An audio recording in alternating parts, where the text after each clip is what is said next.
ardayda waxay isugu jiraan waa laba nooc waa qaar markaasi oo agooman ah iyo qaar oo danyar ah ay isugu jiraan ardayda iskuulkan marka wuxuu albaabada loo furay waxay tahay in ardayda noocaas oo kale oo xaafadaha ku xareysan oo aanan waxbarashada haysanin in loogu faa'iideeyo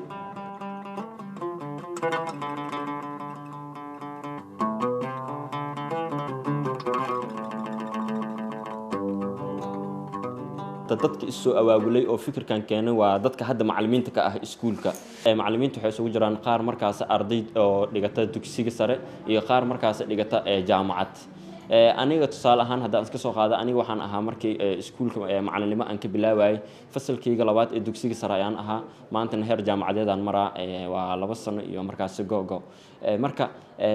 dad kale hadda waxaa jiro oo iskuulka taan isla dhigan jirno oo hadda wali dugsi iskuulka ku sii dambeeyo form 4 sanadkan ah sidoo kale arday oo jaamacadda markaasna ay jiraan fikirkan wuxuu koodiba hortay oo ku imaaday sida la sheegay dad markaas dhalinyaro ah oo isu imaaday oo istustay inay markaas wax u qaban karaan bulshadooda booska markaas ugu muhiimsan oo bulshada maanta oo laga caawin karo ama u baahan tahay in laga buuxiyo waa ciribtirka jahliga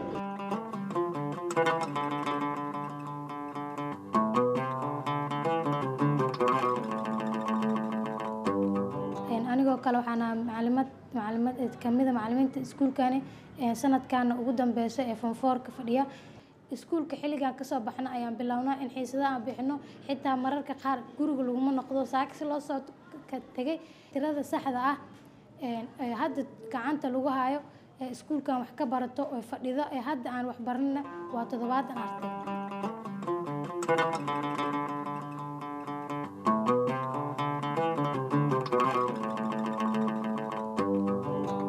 waxaan dhigtay dugsiga garaadmaal waxaan wax ku bartaa waxaan ku soo biiray sanada 2016 waxaan wax ka bartaa 4 maado oo kala ah xisaab Soomaali xisaab Ingiriis Carabi waxaan wax lagu baraa si lacag la'aan ah waalidiinteedu ma awoodaan in lacag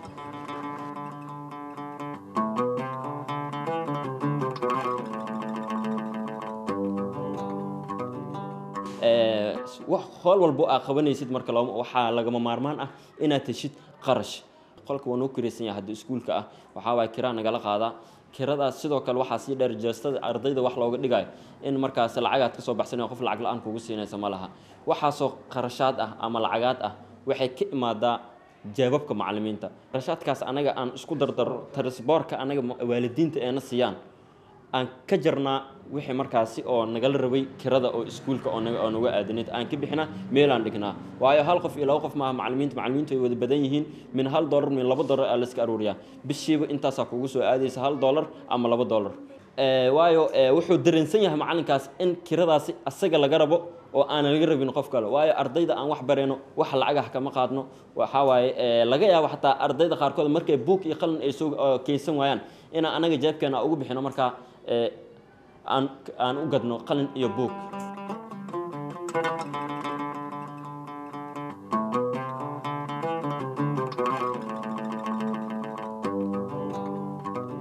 tani iyo iskuulka markii la furay waxa ka faa'iideystay arday aad iyo aad u tiro badan oo marka oo xataa ardaydana loo keenay heerka maalintaasna loo keenay ay taagnaayeen iyo maanta heerka ay marayaan isku same inaysan ahayn aad iyo aadan xaqiiqatan ugu faraxsanahay shaqadan macallinimo oo markaasi aan ka wadno iskuulkan garaadmaal